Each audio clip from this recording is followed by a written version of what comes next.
All right, day 3 of AUSA. This is probably the next to the last Warriors Corner. So I think the 3 of us are probably the only thing between you and your flight home or getting ready for the Marshall dinner tonight. Real quick show of hands. How many were here last year for the Warriors Corner that we did? Okay. A lot's happened over the last year, okay? Much of what's happened, we're going to talk about it here a little bit as we go forward.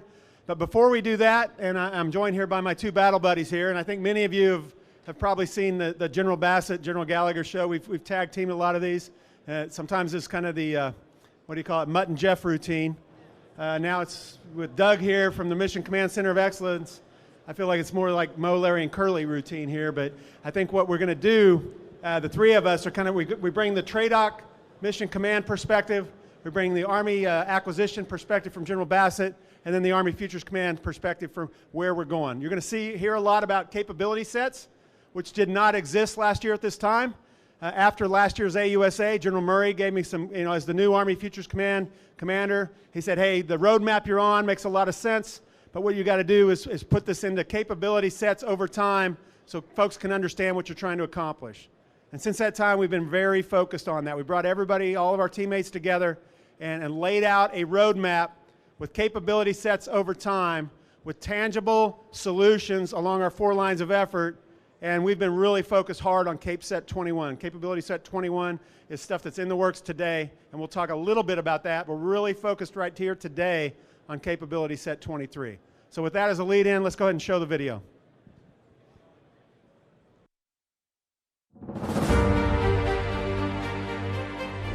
In a world where the enemy is sophisticated enough to jam and deny critical network traffic during wartime operations, on a battlefield where forces are so agile and adaptable, they can operate over a wide range of advanced commercial technology and communicate through multiple diverse pathways. At a time when data flows through an interconnected web of network capabilities to ensure soldiers get the information they need when and where they need it. The enemy is real. That force is our Army. And that time is now. To deliver the tactical network of 2028, the Network Cross-Functional Team with acquisition partners is closing critical gaps through enhanced network capability sets. Fielded on a 2-year basis beginning in 2021, these capability sets build off of each other and are infused with commercial solutions informed by soldier-led experimentation. Current network modernization is providing an integrated tactical network, or ITN, of advanced networking waveforms and radios, expeditionary satellite terminals, and applications leveraging commercial cellular connectivity in a secure but unclassified network environment. Future capability sets in 2023, 2025, and 2027 will build upon industry advancements to increase capacity and resilience of the network, provide automated network management and decision-making tools, improve data management, advance spectrum-efficient waveforms, and reduce electromagnetic signature. The Army's network is the cornerstone of our modernization efforts. Soldiers depend on it. Let's deliver. All right. So as General Gallagher just mentioned, the PEO C3T right now is executing Capability Set 21 delivery. And we talk about this as a new way of doing business. In the past, we would have spent a few years trying to get the requirements right, trying to describe what future technology might be. And then we might have described a process for a number of years just to go contract and deliver for that capability. And one of the things we found over those years is we'd almost always get it wrong. And we'd be shooting behind the target. And we realized, as the chief mentioned yesterday, especially in the area of the network, we cannot apply an industrial age process of acquisition requirements and testing to information age capabilities. And so we brought that mindset to lead with experimentation, the art of the possible in technology, but we also recognize that we have to do that with some sense of discipline and rigor so that we can guarantee that it all works together on the battlefield. And so we started that discipline process here last spring with a preliminary design review on our CapeSat 23 network, where we established kind of the set of equipment that we think we're going to be able to field to brigades starting in 21. And so now between last spring and next spring, the team has about a year to drive towards an affordable capability set design using experimentation supported by the soldiers of the 1st of the 82nd Airborne Division and our partners with Jim Mingus there in the 82nd to help drive the final set of trade-offs that we need to make. Preliminary design review showed that we had a good sense of what we want to deliver. We're talking about new radios. We're talking about new waveforms. We're talking about new servers, new satellite capability. We're talking about new NetOps functions, new mission command applications, all being delivered, integrated together to make sure that it works for our soldiers to deliver in the 21 timeframe. And like I said, we have to do that with rigor. So we go from a preliminary design review this year to a critical design review next year. We go to an integrated test that shows that these things work together. And then we're buying, fielding, and then sustaining these capabilities until we have the next capability set right behind it. And so I kind of described in general that process, and the focus of today's Warriors Corner is going to be on what will be the art of the possible by the time of CAPESAT 23. And I'll just remind everybody that CAPESAT 23 doesn't show up in 23 out of the box, right? We need to start right now with available technologies and experimentation, and we have a roadmap that lays out what we think are the technologies that will be available to us in that time frame. Just like our old requirements documents would probably guess wrong on technology, the projections we have about technology are also probably wrong. So if you think your technology is ready, and I'm talking to some great industry partners that are here at AUSA, if you think your technologies are ready, we need to know now, because what we're showing you in terms of projected technologies are not set in stone, and that's really about how we're doing business differently within this construct. And so with that, I'm going to turn it back to General Gallagher to talk about CAPESAT 23. Yeah, so if you look at this chart, you know, we talked about CAPESAT 21. We are already in a way of really conversion between now and next April, and General Bassett is leading that effort with the rest of us in support, and we are working it joined at the hip. As we look at Capability Set 23, what's happening right here, right now, what you see in the upper left-hand quadrant here is what we call Line Effort 1. It's all about network transport. And what we know right now, the solutions we're delivering in 21 will make our network more simple and intuitive. It's going to make it more expeditionary. And where we believe we're going, based on the science and technology efforts of our CSI or C5 ISR teammates, and what we're hearing from you, from industry, on where technology is going, we believe in the upper left-hand quadrant we're going to have some capability that's going to significantly improve the capacity and resilience of our network transport. Okay? We're going to be able to continue what we're doing with the integrated tactical network in our infantry brigades, as General Bassett mentioned in 21, getting the feedback from General Bassett, or General Mingus and the team at Fort Bragg, and we're going to expand that to our strikers, and we're going to expand that to the Armor Brigade combat teams, and figure out how do we optimize it for speed and distance. The other things we're going to be leveraging is mid-Earth orbit, low Earth orbit satellite constellations. How will these fit into our network backbone design to give us high capacity, low latency throughput, so we can leverage things like cloud and the perfect mix of optimized cloud and edge computing and all those types of things. So really, if you think about the upper left quadrant there, it's about additional capacity and resiliency in the backbone, which will enable our ability to move to line of effort 2, which I'll turn over to General Bassett, but that's our compute and storage and the ability to run applications. So back over to you, sir. So integrating the tactical network is not unlike what has to happen in commercial networks, right? So we had applications on our cell phones that couldn't be introduced until the backbone networks from cell phone providers were robust enough to support it. So when the iPhone came out in 2007, we didn't start out with FaceTime because the 3G networks wouldn't support video, right? Well, it's not any different when it comes to our tactical networks, and so we have to synchronize the delivery of transport and the delivery of the applications that use them. And so in the area of common operating environment, I want you to think about 3 computing environments that should be very familiar to all of you as well. It starts at the lowest echelon with our soldiers, and we have a handheld computing environment. This happens to be an iPhone, but at least the initial instantiation of the handheld computing environment is an Android commercial device supported by the NetWarrior program. But we don't want that to just be the NetWarrior software. We want to be able to run every application that a soldier uses on a handheld device to be able to put it and integrate it into that handheld device and deliver it over the lower tactical network that we're providing. At the very top level, we have what we call the command post computing environment. And that's about a server-based, think of it as your desktop environment. And so we have the initial versions of our command post computing environment. We talked about releasing a software development kit last year. Today at AUSA, some of our industry partners are already building on top of that framework environment to begin to converge our mission command applications on top of that framework. And the core of that command post computing environment has been used to support warfighters. We're going to use it as the core of Defender 20. And when I talk about a different way of doing acquisition, right, we have a much greater tolerance right now to continue to make changes and drive rapid DevOps, soldier-driven changes to our applications. And the version of software that's being demonstrated here at the systematic booth is different than the one we used for the last warfighter, and between now and Defender 20, we're going to continue to add features through that DevOps process to deliver to Defender 20 early next spring. So just a whole different way of thinking. In the past, we might have just frozen that software in anticipation of some future test and lost years of development time, and now we're taking a much more aggressive, agile approach to delivering this capability. So this idea of convergence is about less is more. So we've got hardware and software that are converging from as many as 15 battle command systems that we've all grown up with and that many of you helped our Army design and implement over the last 20 years. But now we're taking those individual systems, each of which was optimized probably with its own server, developed as independently operating software, and then lots of lines of code to integrate with all the other mission command systems, and we're converging those onto the common operating environment. And each of the centers of excellence, and I only represent one at the Mission Command Center of Excellence, but all of my partners and peers out in the Army, each of those centers of excellence own a piece of that convergence effort.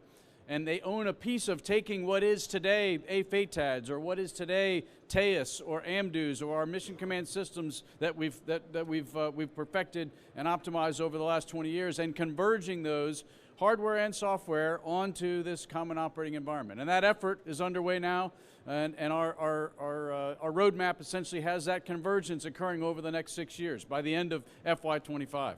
That allows us, as the capability sets are being delivered with some incremental capability into the network, it allows us to achieve greater efficiencies that contribute to now the bottom left quadrant, which is our interoperability, line of effort 3. And so certainly, as you could imagine, with many of our allies and partners, and even with our joint partners here in the U.S., it's difficult for all of those partners to be able to hear and see and interoperate with us with 15 different battle command systems. If they're all operating in the same common operating environment, then our allies and partners are far more able to train and fight with us, because as we expect, we're not going to fight alone today or in the future. And so this interoperability capability baked into as a fundamental underlying principle of our modernized network is of great importance. Related to that, as we move to the bottom right corner of the quad chart in front of you, is our ability to modernize our command posts and our ability to exercise mission command and control, not just from a static command post inside of a fixed location, but on the move and at any location that the commander might choose to lead his force.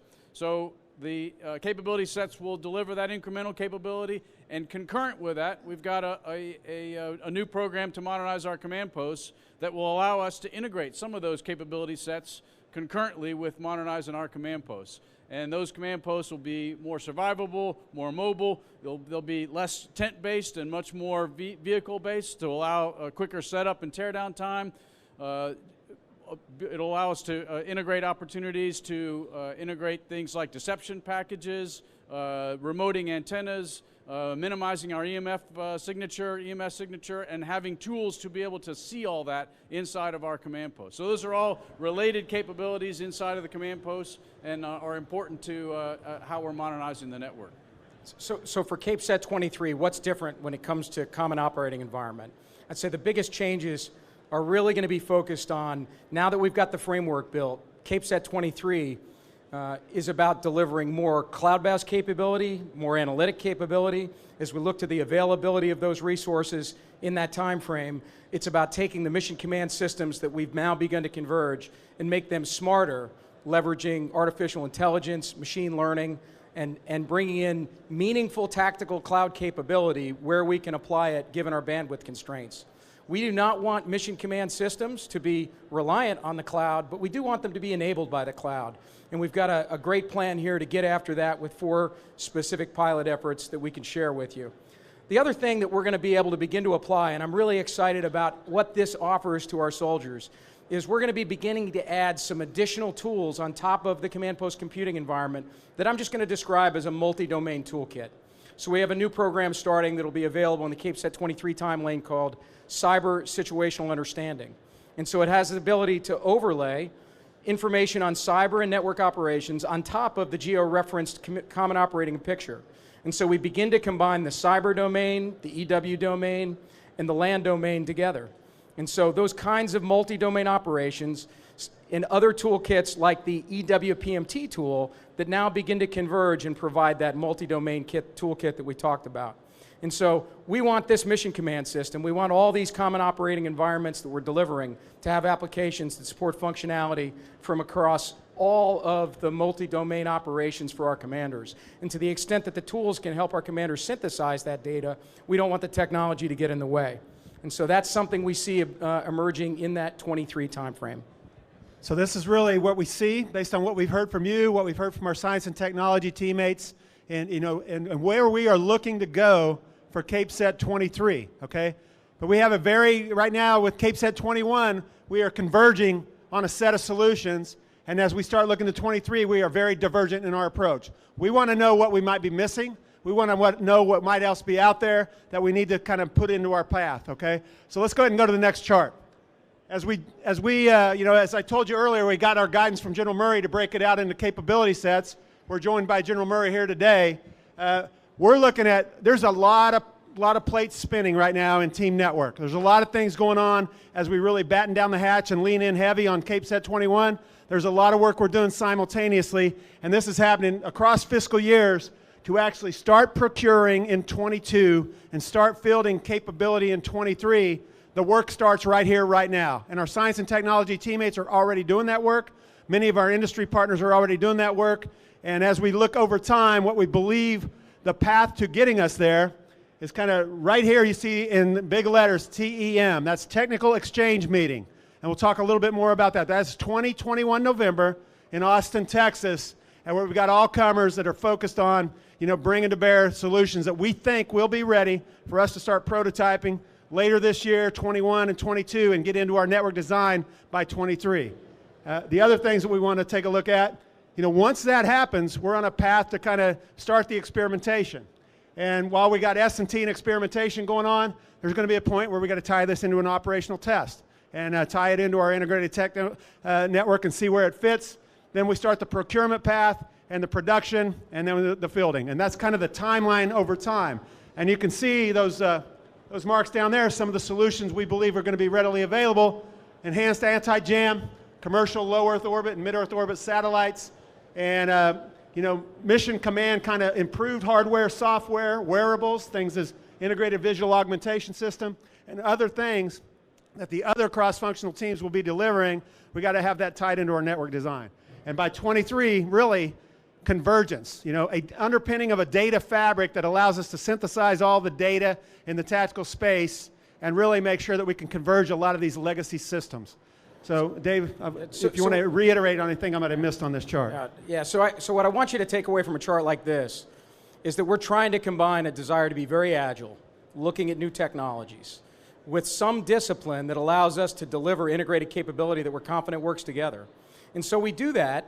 And in fact, I was at breakfast this morning. I had a retired general officer come up to me and he says, look, all the technology in the network space is moving so quickly. How do you keep this from turning into a free-for-all, right? How do you keep it from just being a constant churn of new technologies and you can't possibly guarantee that they work together? And I think the short answer there is you got to apply some discipline to this process. And this is a disciplined process. And so we have a preliminary design review where we bring things together. But at the same time, right now, as we look at 23, we're at the divergent part of that process, where we're looking very broadly at alternative ways to communicate. And as we get closer to the point of fielding, we have to then converge on a detailed technical design that we think works. And so in the past, if we had a program that did that, it would be an opportunity for industry. And once the contract was awarded, they'd think, oh, it might be another 10, 15 years before there's another opportunity to compete. Not in this strategy. The opportunity to compete, the on-ramps and the off-ramps are every 2 years, right? And that means a couple of things. If you're a vendor and you're part of the CAPESAT 21 architecture, that's awesome, great. Doesn't mean you're in 23. You better bring your best pricing, you better bring your best product, you better bring your best innovation, and you should expect to compete on a full and open competitive basis. And so we're going to use some agile contracting vehicles and agile acquisition authorities to get things moving, and then we're going to drive to full and open competition, driving for best value, because we know that no network can support the Army if it's unaffordable. And so we have to watch how we look at all of the available technologies, because in this kind of a process, we're rarely limited by good ideas and technology. We walk around the show today, we see all kinds of great available capabilities and technologies, but we're limited by money. And so it's about what is the affordable network set that we can deliver every 2 years with a disciplined process, so we can show our stakeholders that it's going to work all together before we spend the kind of money it's going to take to equip the Army with this kind of capability. So let's go ahead and go to the next chart. So I talked briefly about the Tech Exchange meeting in Austin, okay? Here's when it is. It's 21 November, Austin, Texas. And the focus is really, it's all about Capability Set 23. Day one is going to be very technical discussions. We want the biggest, smartest, big brain engineers that are going to work in the small groups and chart out a course and a path to excellence. You're going to hear from our science and technology teammates from the C5 ISR Center. They're going to talk about opportunities for cooperative research and development agreements and things like that, because we want to get, if you have an emerging technology, we want to make sure we can get it in the lab, see how it will work in a contested or a congested environment, and make sure that we can make some of this stuff work. Okay, so we're looking for opportunities there, 20 to 21 November. Okay, we're going to have a bigger, broader session on the 21st. And again, it's going to be at the JW Marriott in Austin, Texas, home of the Army Futures Command, home of the Capital Factory, home of Army Applications Lab. I see him over in the room with us. Okay, so you can register on FedBizOps. The registrations are out. Any questions about the Tech Exchange meeting or anything we've talked about thus far?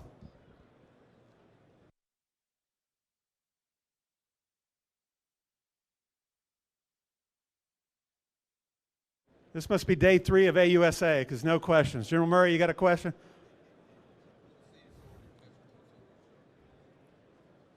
We talked about, you missed our video, but this whole thing is being driven by soldier touch points. He didn't see soldier touch points on the chart, which is a very good catch from a very wise commander, okay? Soldier touch points are the reason this plan is actually happening, okay?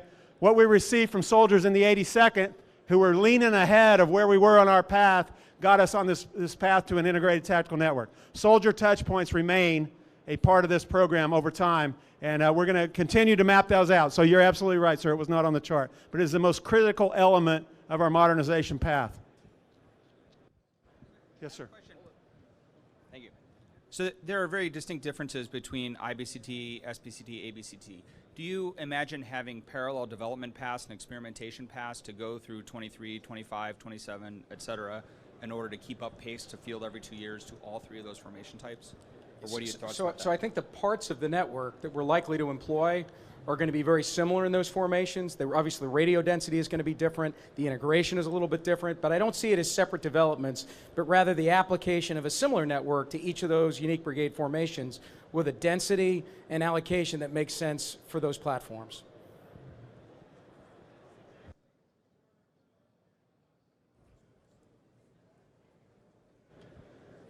That can't be the only question.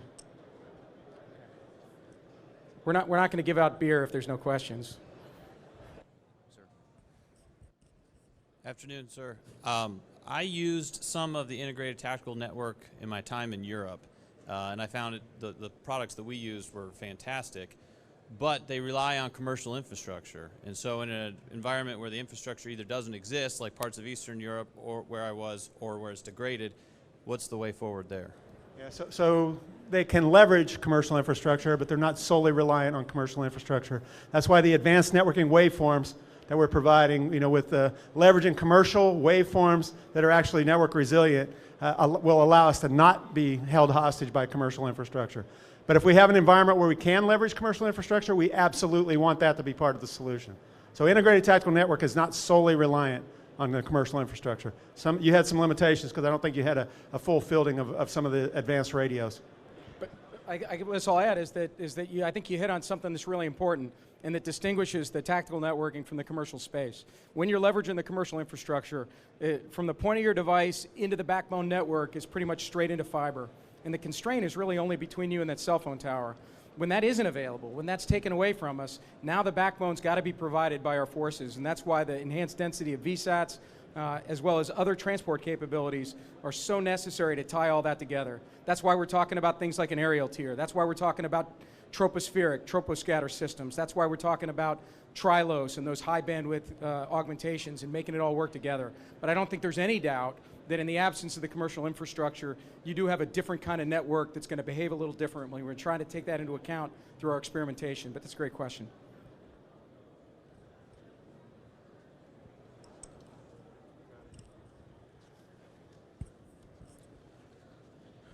Are you also looking at adjunct mission spaces, homeland, critical infrastructure, disaster response, all of these other associated things outside of the classic central focus you're looking at?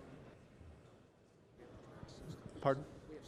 Yeah, we have some systems looking at that, but the focus of this is about warfighting in a multi-domain environment against a peer adversary in large-scale combat operations. That's our major focus as a team of teams here. But yeah, absolutely. But there, in situations like that, you have a lot of freedom to leverage or bring along your own version of a commercial infrastructure if it goes away. But so I think that problem is a little not as hard to solve as the contested environment where you're contested in space, cyber, and spectrum, and you got to fight your way through it.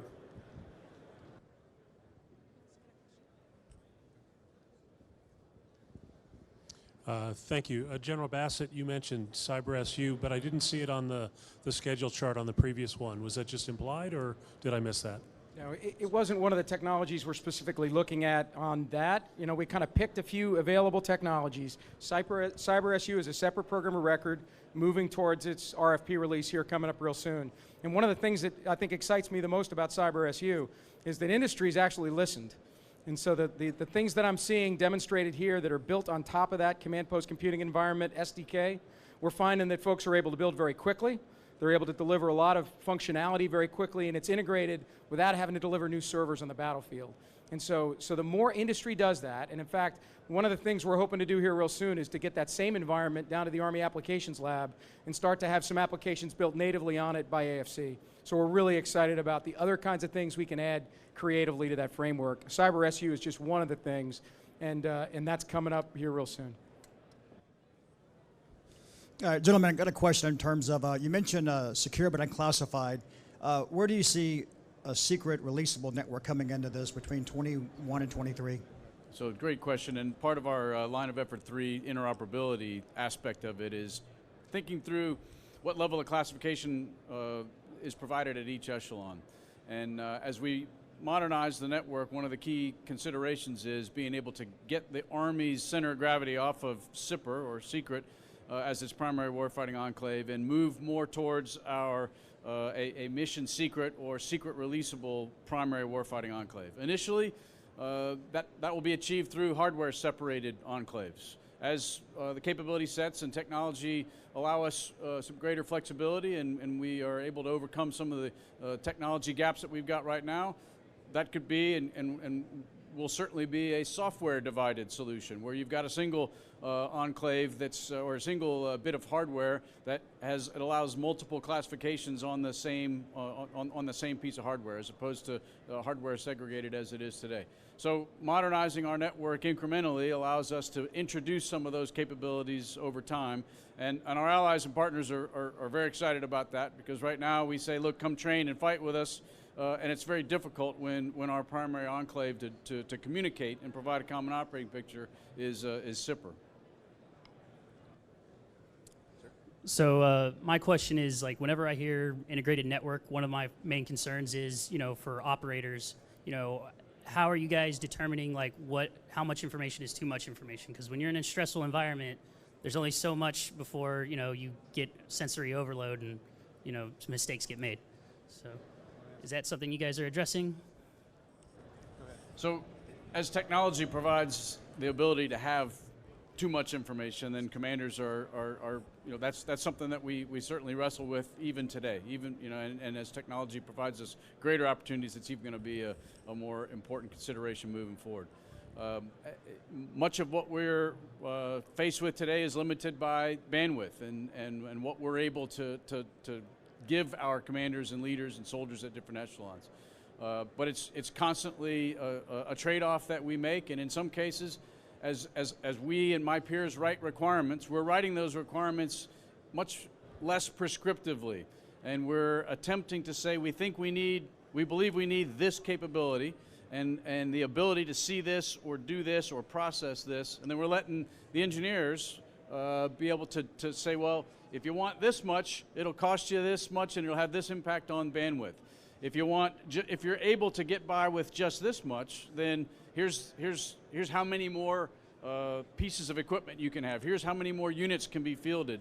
Here's how much greater performance you can have. And so in some cases, by us writing less prescriptive requirements, it's helping us identify some of those important trade-offs between just because we can get the information to every single soldier in the formation doesn't mean we should.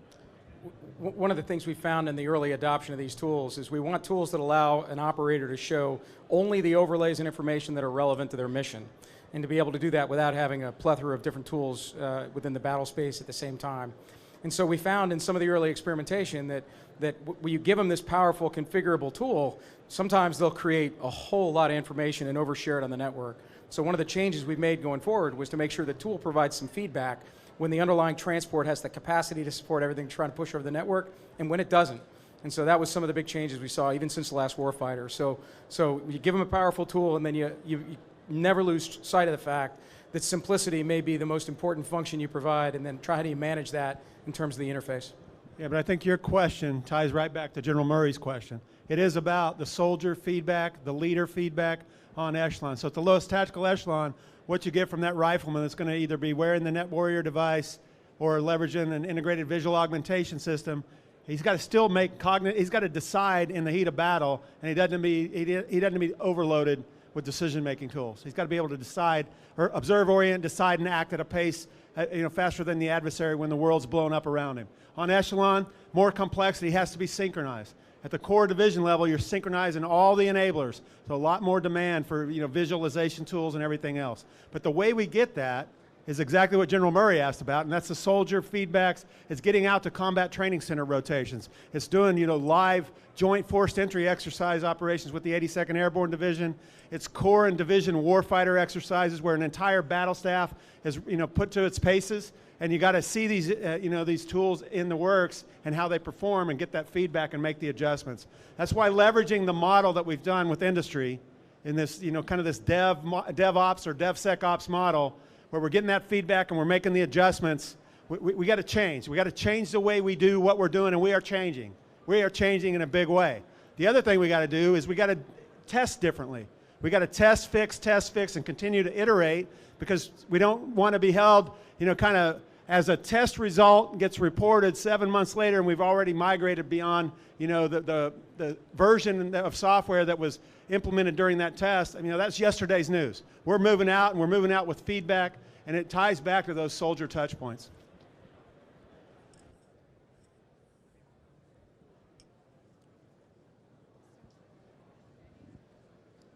Gentlemen, as you were working, you said, for the multi-domain, and both of you have lived this with looking at just a network that's supporting the signal and the warfire. How do you look in the future of bringing in medical network, log network, and the other independent networks that are still doing their own processes as you're working forward? So I think the first step in that process is we stop thinking of them as separate networks, and we think about converging them onto a common backbone. We've seen some progress in that, at least in terms of the transport side, as we look at capabilities like McNay that allow you to carry additional classification levels onto the colorless core backbone. And as we take on what today is known as kind of the CSS VSAT network, which is another kind of separate network just for sustainment, we're looking at how we can bring it in and integrate it, is something we're going to call the sustainment tactical network, kind of bring it all in together. And we're looking at a whole range of different approaches to that.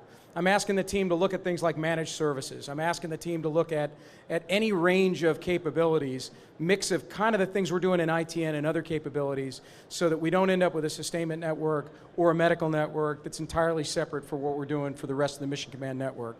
And so that kind of convergence absolutely on our radar.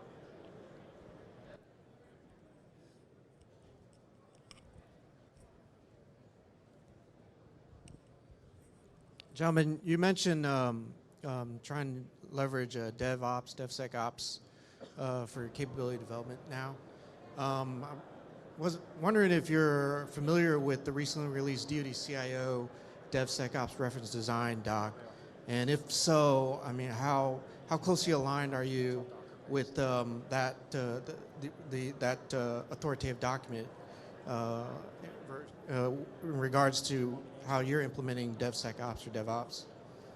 So we are definitely, I've got my chief data officer has been, tying us in with the OSD and with the DoD CIO and with the Army's CIO G6 to make sure we are aligned with that DevSecOps model, and we're working that with all of our teammates at Aberdeen, both on, not only on the C3T side, but working it with, our counterparts on the PEO, IEW&S side as we're going forward. Okay, but yeah, that framework. I mean, if you look at it's really more of a framework and guidance and policy guidance. But that's what we were operating underneath that guidance. Yeah, absolutely.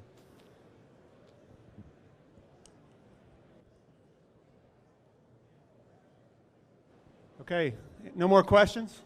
I think we'll wrap it up at this point. First of all, we are, as General Bassett said, right, we are, as part of CapeSet 21, we are delivering capabilities right here, right now, to address immediate capability gaps, and we're not moving out as fast as any of us would like. That question came up yesterday in a media roundtable. Do you think, with all the Army Futures Command and all these cross-functional teams and all these modernization efforts, do you think you're moving too fast? And my answer is absolutely not. I will tell you, the only thing that slowed us down has been the availability of flexible funding in the year of execution. Because I'll tell you what, units want what we're delivering right now, okay? And they're going to want a capability that you can provide us as part of CapeSet 23 that's going to give us more capacity and more resiliency. What we got to ensure as an Army is that we have the predictable, adequate, timely, and sustainable funding that allows this path that we're on to be flexible enough for us to provide the best possible capability over time. Hey, thank you all for what you do for our Army. Thank you all for what you do, because the industry partnership is absolutely critical to everything we're trying to do. So thank you very much.